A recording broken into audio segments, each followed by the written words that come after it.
And I think you're spot on. Good evening from New York City on this night of major breaking news. I'm Jason Chaffetz and in for Laura Ingraham. A tragic ending in the search for missing Iowa college student Molly Tibbetts. The alleged killer, a 24-year-old illegal immigrant. And we've got Democrats out there saying ICE should be abolished. It's unbelievable. We'll have a full report later in the hour. But let's get right to our top story. Serious legal trouble for two of President Trump's former top associates, Paul Manafort and Michael Cohen.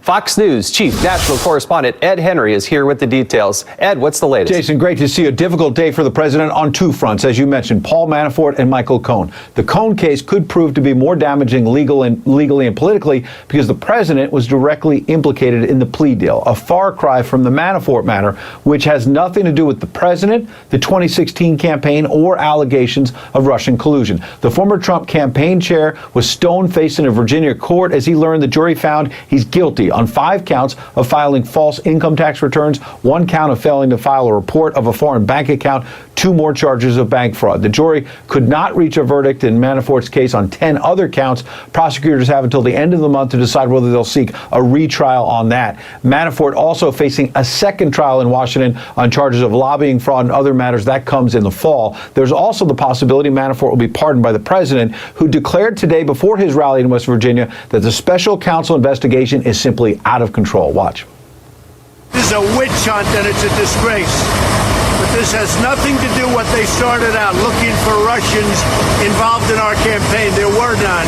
I feel very badly for Paul Manafort. Again, he worked for Bob Dole. He worked for Ronald Reagan. He worked for many, many people. And this is the way it ends up. And it was not the original mission, believe me. It was something very much different. So, had nothing to do with Russian collusion. We continue the witch hunt. Now, significant, the president did not say anything about the Cohen case, leaving it to his attorney, Rudy Giuliani, to provide this statement. Quote, there is no allegation of any wrongdoing against the president in the government's charges against Mr. Cohen. It is clear that, as the prosecutor noted, Mr. Cohen's actions reflect a pattern of lies and dishonesty over a significant period of time. But Cohen's plea deal alleges he broke the law to influence the 2016 election on behalf of an unnamed candidate who clearly is the president. Cohen will get somewhere between 43 and 63 months in prison after pleading guilty to the campaign finance charges I mentioned, plus bank fraud and tax evasion. The campaign charges involve payments to 2 women who alleged affairs with the president that he's vehemently denied, Stormy Daniels and Karen McDougal. And Cohen's plea deal seems to directly contradict something that Giuliani told Fox back in May. Watch this. Having something to do with paying some Stormy Daniels woman $130,000, I mean, which is going to turn out to be perfectly legal. That money was not campaign money. Sorry, I'm giving you a fact now that you don't know. It's not campaign money. No campaign finance violation. So they funneled it through the law firm. Funneled through the law firm, and the president repaid it. Well, that at least raises the question now about whether there's any legal jeopardy for the president or anyone else in the campaign. Plus, Stormy Daniels' attorney, Michael Avenatti, always very aggressive in reaching out to the media. He's now claiming this plea allows him to get the stay lifted in the civil case that's separate from this, meaning there will be a new fight over whether the president has to give a deposition. Avenatti tweeting to Giuliani, quote, buckle up, buttercup, as if this fight is just beginning, Jason. Ed, thank you very much. You. Let's bring on our legal panel to break down today's developments. Harmeet Dillon is a Republican and a lawyer. Vinu Varghese is a criminal defense attorney. And Tom Dupree, who was a deputy assistant attorney general in the George W. Bush administration. I thank you all for being here. We want to try to break down today's developments, and I want to just do it one at a time. So let's talk just first, we'll go around the horn, on Paul Manafort. And Harmeet, I'd like to give you the first stab at this. What's your take on the developments today? Well, the developments today are, I think, very unfortunate for Mr. Manafort because he is close to the president at one point in time for a brief period of time. He got caught in the crosshairs of the prosecution and the Mueller investigation. As we can see from both the indictment as well as the charges and the ultimate jury verdict today, we don't see anything about the president, about Russian collusion, or anything other than irregularities in his taxes and statements to banks. Now, those are serious issues, and unfortunately, Mr. Manafort now will probably spend a good decade plus to the rest of his life in prison, depending on what happens next. But it's got zero to do with the president, and it just frankly underscores that but for his closeness to the president, he probably wouldn't have been prosecuted. So it's part of the narrative of unfair witch hunt here. Now, Vanu, who's joining me here in the studio in New York, is she right? Harmeet makes a good point. It has nothing to do with Donald Trump and but the proximity of the president's really what's driving this, isn't it? Well, look, I think the first thing that you should note is that ostriches and pythons all across the country will sleep well tonight knowing that Paul Manafort will remain behind bars. Understand that this is a big victory for Team Mueller in the court of public opinion because they won this case in the court. There have been a number of guilty pleas here. But it's a case that has nothing to do with the original Manafort directive. This is Trump's campaign chairman, was his campaign chairman. Are you going to, like And everybody Paul that's Manafort- ever worked for you, are you going to live up? Paul Manafort here has been found guilty. Look, his team Of took what? a gamble. Something that he did a long time ago. His team took a gamble and tried this case in Alexandria, Virginia, hoping for a much more conservative jury than in Washington, D.C. Do you really believe that he would have been prosecuted except for his proximity to Donald Trump? Obviously, they looked at him. That was part of it. No, I agree. His proximity to Donald Trump brought this case. And that doesn't mean this is the only thing. And look, if somebody has skirted the tax laws, I want them to be convicted. But to have the national spotlight on him just because he's worked for like 100 days for Donald Trump seems a bit over the top. But let me get Tom's take on this. Tom, what do you think is happening here with Paul Manafort? Well, a few things here, Jason. For one thing, I do think he was the wrong guy in the wrong place at the wrong time. I mean, look, the fact that Bob Mueller is poking around, Mueller has a broad mandate. He has the authority to investigate any crimes he uncovers in the course of investigating Russia collusion. Unfortunately for Manafort, put the spotlight on him. I think as far as the president goes, I think there is no legal jeopardy to the president from today's verdict. As we all know, this involves things that are not connected to Manafort's work on the campaign or to Manafort's service to Donald Trump. I think at most the president is guilty of making a very poor personnel decision when he chose Manafort to be his campaign chairman. But the reason that the president picked Manafort, I mean, that can be debated, but the question about whether there's a reason why the special counsel, right, decided to push this off for a different prosecutor rather than holding it for himself, correct, Tom? Well, the Manafort, remember, was tried by the special counsel's team, so I think this part of the case, Mueller is kind of keeping close to heart. Now, look, I agree with you that if Manafort But why are they doing that? I guess the point I should make, worded better, was why do that? Is he now putting the squeeze on Mr. Manafort, saying, hey, look, I made my case. You're going to be convicted here. You've been convicted, and now I'm going to put the squeeze on you. You better cough something up on Donald Trump, or I'm going to actually... Is that where this is going? Jason, I bet you that Mueller and Mueller's team have been putting the squeeze on Manafort for many, many months now, and he hasn't caved. I suppose the pressure will continue, although at this point, obviously, Manafort has lost a lot of the leverage that he had at the outset, given that he now stands criminally convicted. That said, it's possible that at some point they'll reach a deal. As we know, Manafort has another trial coming up in a few months, so there might be an opportunity to do some wheeling and dealing, although I tend to think if Manafort had something of value to give to Mueller and he was willing to turn it over to Mueller, you'd think Mueller would have it by now. All right, let's talk about Michael Cohen, because that is a different scenario. And Vanu, I want to give you the first shot at that. How do you read that situation? Well, the first thing, I actually think this is a big political victory for the Republicans today, with announcing that Michael Cohen, Mr. Trump's personal attorney, paid hush money to a porn star and a Playboy model. There's no debate that President Trump has better taste in women than Bill Clinton. He's an attorney. This is a guy who's committed a crime, multiple crimes, tax evasion, violations of campaign finance laws. He's going to be automatically disbarred. The question is, how much time is he going to face behind bars? The deal says 43 to 63 months, but that judge can give much more than that. That's a reality of the case. So for him, it leaves open the possibility of cooperating. There's still an opportunity to cooperate. I wouldn't be surprised at all if that December date is pushed back. Harmeet, how do you read this situation? And I think it's pretty interesting who Michael Cohen picked as his attorney, because Lanny Davis is obviously no friend of Donald Trump, but very close in proximity to Hillary Clinton. Well, a couple of things to keep in mind about Michael Cohen. I mean, you know, he's a guy who tapes his clients, and he's a guy who a few months ago, when he was looking at potentially 60 years in prison for these potential charges, At that point, he was saying the president had nothing to do with any of this stuff, and there's no campaign finance issue. Fast forward to today, when you're facing 60 years in prison, and the alternative is potentially 5 years in prison, and you can get that 5-year deal if you say that a couple of things that aren't crimes are crimes and pin them on the president. So I think that the overwhelming power of the prosecutors here in these situations, in every situation where it's a federal prosecution, has led to this result. And Lanny Davis has really sold his client out, because I think it is a real stretch, and I'm a lawyer who does election law, campaign finance. It is a real stretch to say that somebody who deals with paying off hush money to a blackmailer is necessarily trying to affect the outcome of an election. I suspect that throughout his career, Donald Trump has been approached by women like this who have, shaken him down, and this is a standard way that people are paid off. And so, I don't see the campaign finance violation here at all. And so, it's really unfortunate that he was forced into this situation and has done this. But, again, A, nothing to do with collusion or Russia, and B, no crime here for the president. Jonathan Turley, a noted attorney, was on Fox News earlier. Let's listen to him, and then Tom, I'd like to get your reaction to that.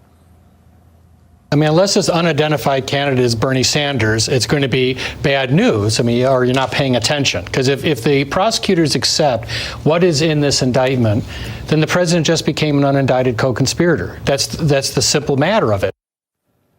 Tom, you've got deep experience with the Department of Justice. Is Jonathan Turley right? Well, not quite.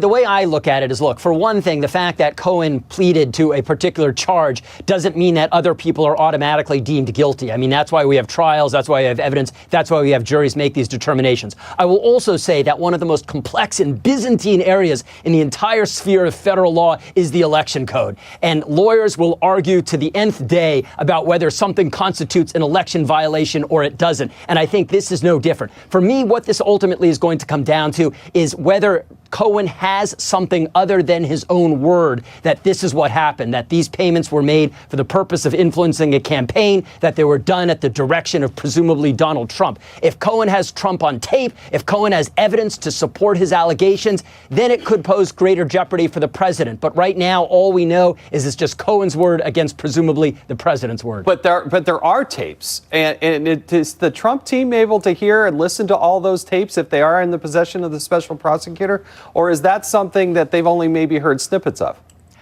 My guess is the president has not heard everything that's in the possession of the prosecutors. I mean, Lord knows what sorts of things Cohen was taping. There have been some tapes that address some of the subject matter of today's indictment. We don't know if those are all of them, and the tapes that we have heard have been somewhat ambiguous, to say the least. But, Vinu, I have a hard time believing that this is the end all. First of all, I haven't heard the word Russia yet, and collusion. You haven't seen anything there regarding Russia and collusion, have you? That's not what this is. That's not what this is about. I know, today. but this is where the special prosecutor is spending all of his time, about a guy who was, dealing with medallions on taxis. Well, that's the tax evasion part of it, right? So you have here Donald Trump's personal lawyer, the man who said he would take a bullet for Donald Trump, who's now said in open court that at the direction of the candidate, he funneled this money to influence the election.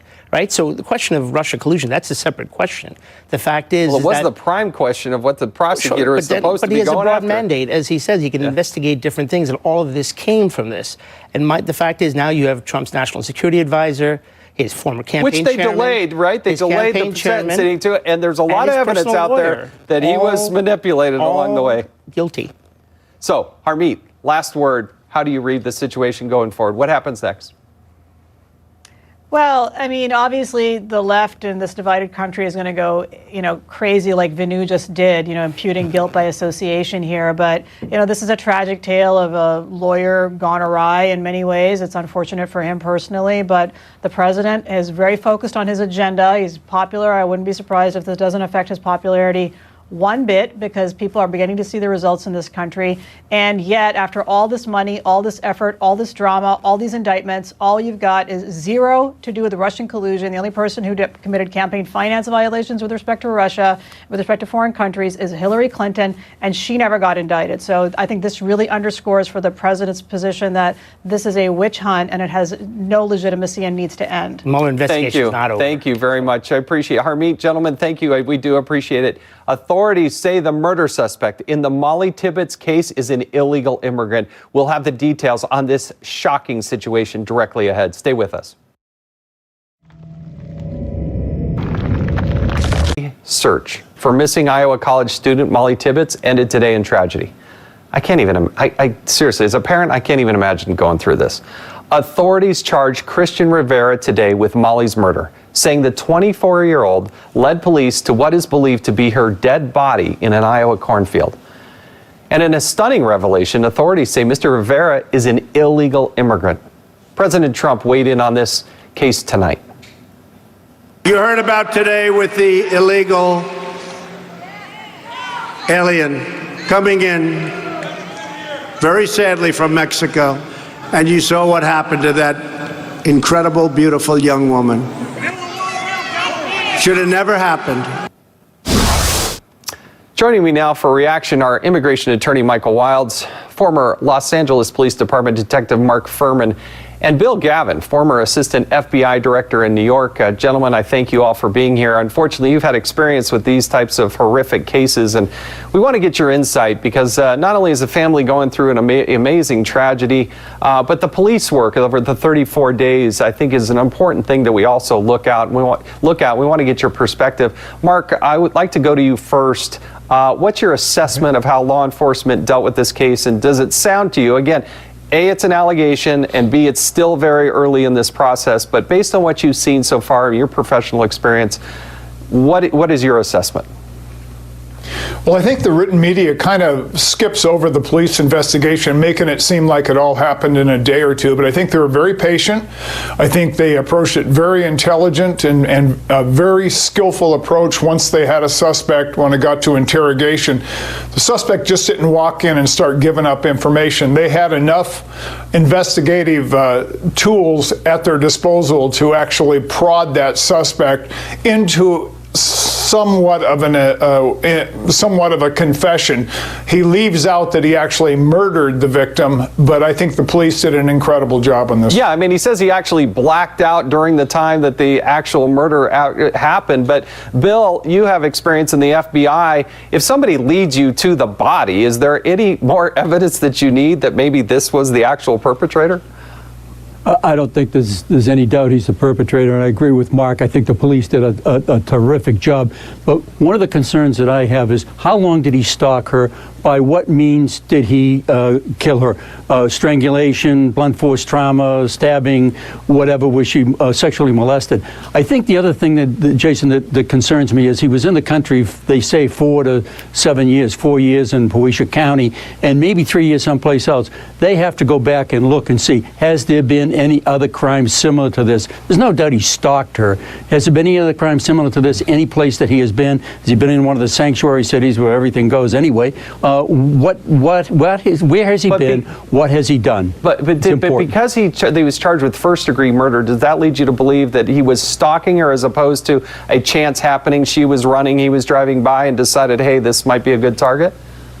I think that probably he was stalking her. I think the police did a marvelous job. You know, they didn't let out any information until they had all the details pretty well collected and lined up for the information that they gave out this afternoon. They did a marvelous job at this. And another thing, you know, when we get so many people complaining about cameras, you know, their civil liberties are violated when they appear on a camera. The police did such a great job in contacting people as they went through this.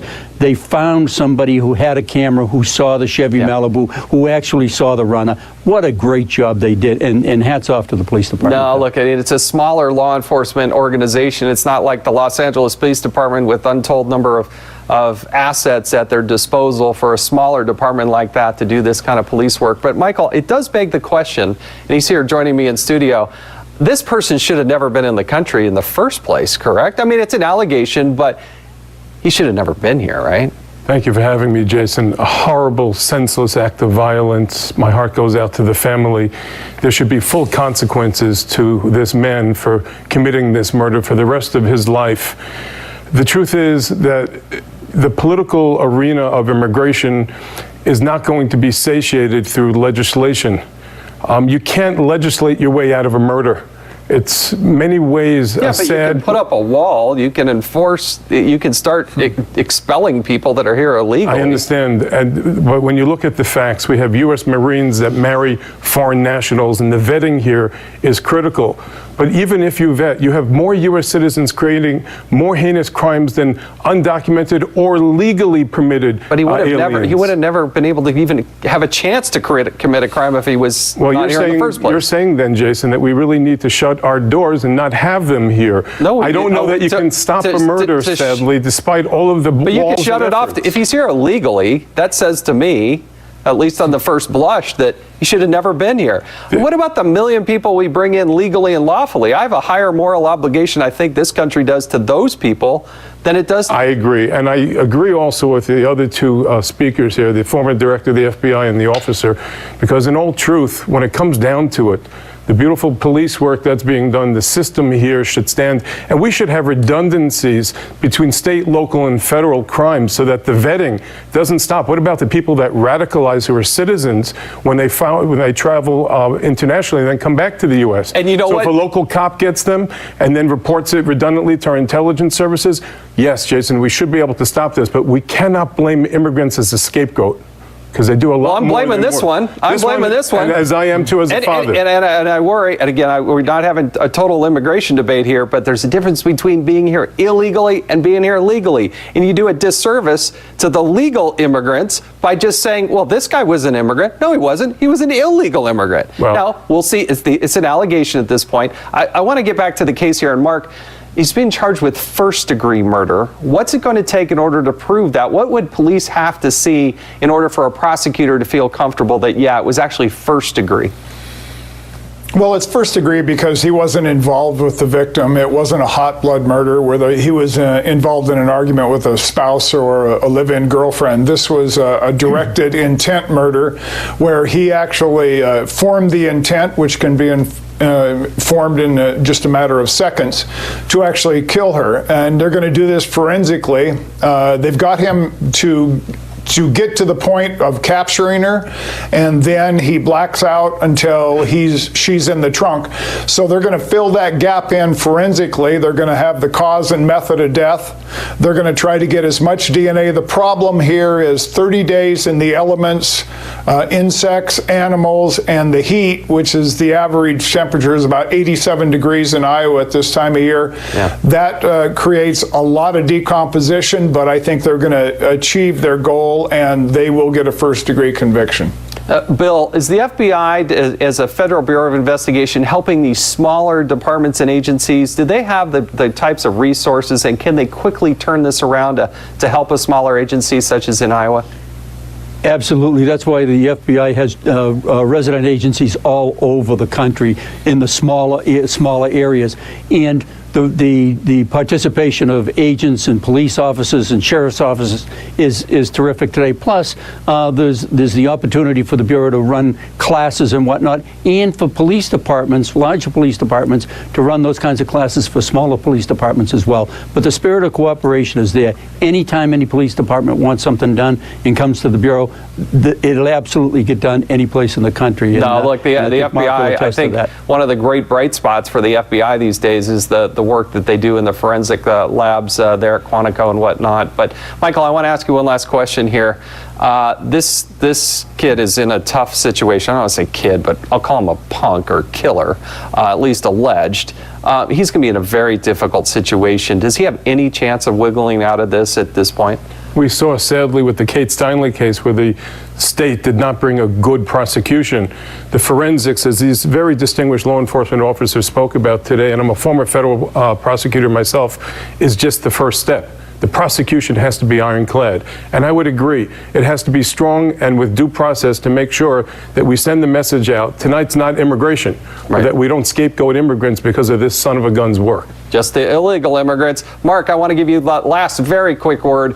What are the immigration policies happening right now? How's that affecting the Los Angeles area? Well, I can tell you this, that we never know what crimes are not committed because an illegal alien is stopped at the border, and that's indisputable. You can't even argue that point. But the flood of illegal immigrants that are gang members is what is the catastrophic effect in communities, and you can't control this by saying we're going to let some come across the border and we're not going to let others. It's got to be a legal immigration policy or no immigration illegally. I mean, it's an issue that can't be debated, that if you let somebody come in illegally and they're a criminal, they're going to commit crimes, just like this crime. Gentlemen, thank you. I wish we had more time to discuss this, but this case will go on. But for the meantime, God bless that family and what they're dealing with tonight and the friends and family in that community. Governor Mike Huckabee is here to discuss the political fallout of all of today's major stories. Stay with us. He's up next. Major potential political fallout for the Manafort and Cohen stories, plus the Molly Tibbetts murder case. But with me to break it all down is former Arkansas Governor Mike Huckabee. Governor, I really do appreciate you joining me this evening.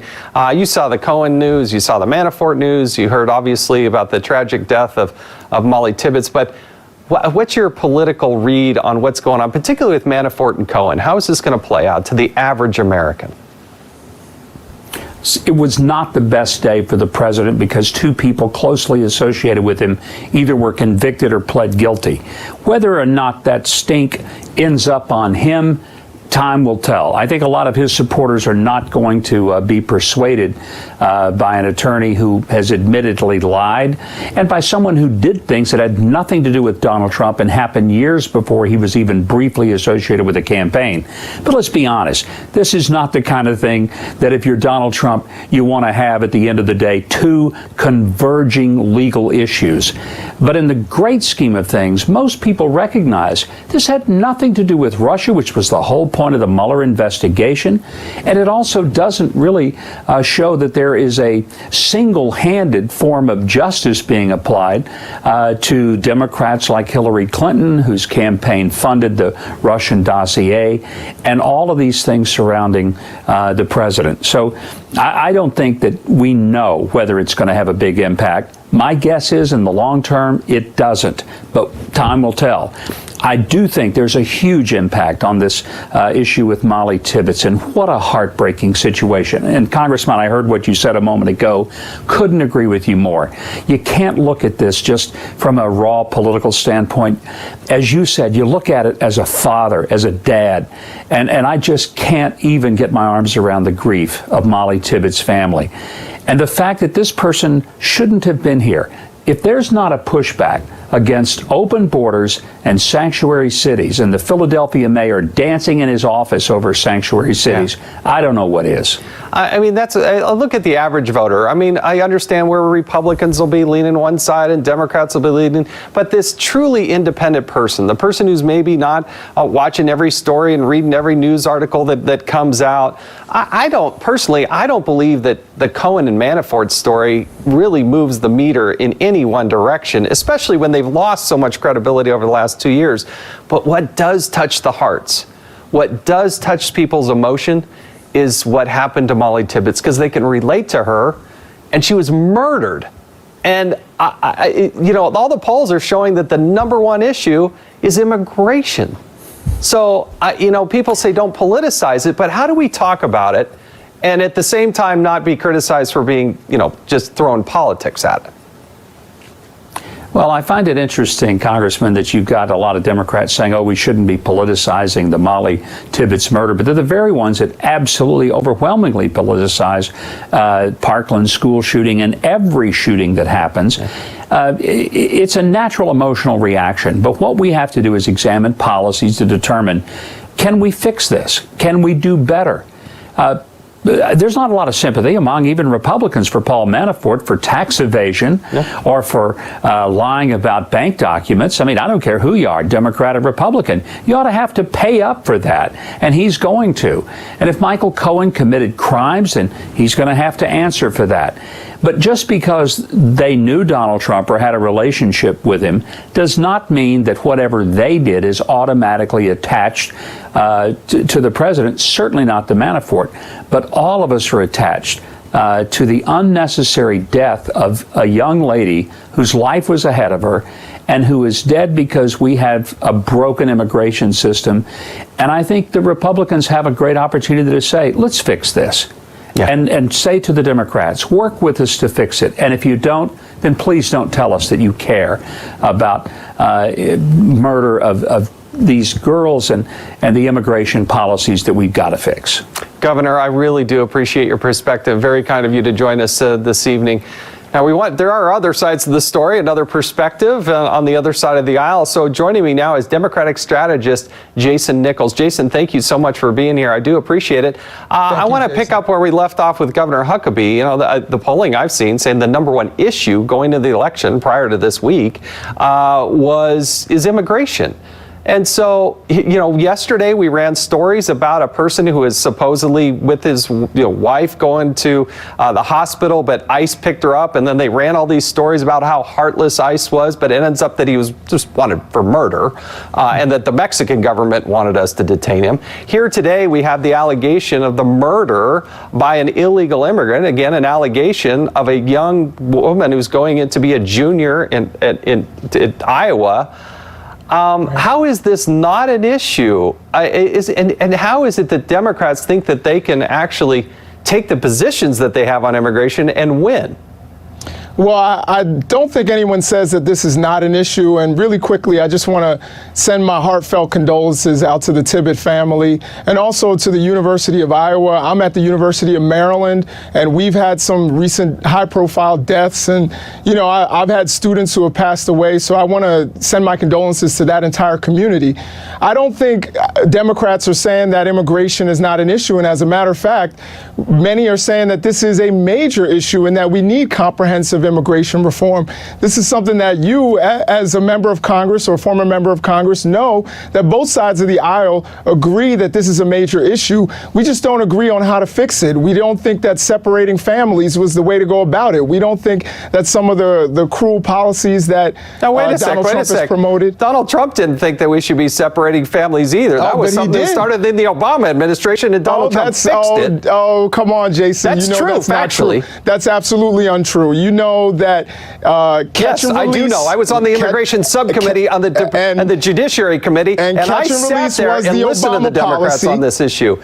No, I understand, Jason. And catch and release was the Obama policy. Yes. You might say that was flawed. Yes, and the separation of families, zero tolerance, was the Trump policy. So these separation of families was a Trump policy. We can't. Was it an Obama policy? Yeah, you know it was. The separation of families was not a Trump. Was not a. You're Obama telling me that those pictures were not under Barack Obama. And this sounds a lot like whataboutism. You're better than that, Jason. No, facts will prove that you're wrong on that one. But keep going, Jason. I like you. Keep going. Let me ask you this. Let me ask you this. Absolutely. Democrats are advocating, some big people like Kristen Gillibrand and Senator Warren are advocating the abolishment of ICE. I have never seen a national party win an election by advocating getting rid of law enforcement and trying to demonize them as if they're doing something wrong other than enforcing the law. How is that a winning issue for Democrats? Well, I think, again, this is oftentimes misunderstood. I think what people are calling for when they say the abolition of ICE, they're talking about restructuring ICE. We think that ICE definitely does a great job when they're catching cyber criminals and catching child pornographers and doing many of the jobs that they do. We know that many of them actually, a couple of, I think it was 19 members of ICE said, hey, we want to focus on those important jobs, not on separating families and doing some of the other things that we've seen. You are so conflating the issue. ICE does not detain those people. No, it's Border Patrol. They don't. Right. When people come across the border illegally, they don't necessarily go into ICE detention. No. It's homeland.